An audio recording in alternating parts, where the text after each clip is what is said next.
রাগের মাথায় আপনি সন্তানকে বললেন তুই মর, ফেরেশতারা বলল আমিন। তোর ভবিষ্যৎ অন্ধকার, ফেরেশতারা বলল আমিন।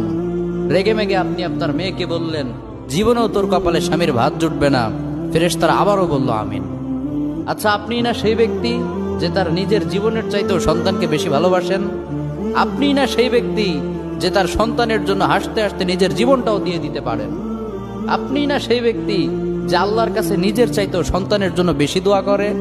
তাহলে কি করে নিজের হাতে নিজের সন্তানের এত বড় ক্ষতি করতে পারলেন? Doesn't make any sense. Common sense বলতে কিচ্ছু নাই আপনাদের? আপনারা কি জানেন না আপনাদের রাগের মাথায় বদদোয়া করাগুলো ফেরেশতারা আমিন বলে? দাওয়াতুল ওয়ালিদ আলা ওয়ালাদিহি, বাবা মা তার সন্তানের জন্য যেই দোয়া করে সেটা ভালো হোক কিংবা বদদোয়া হোক, আল্লাহ সেটাই কবুল করে নেয়।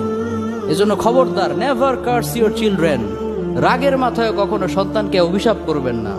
খুব বেশি রাগ উঠে গেলে তার জন্য উল্টা ভালো দোয়া করেন। কাবা শরীফের একজন ইমাম আছে, ইমাম আল কালবানি। তার মায়ের যখন প্রচন্ড পরিমাণে রাগ উঠে যেত,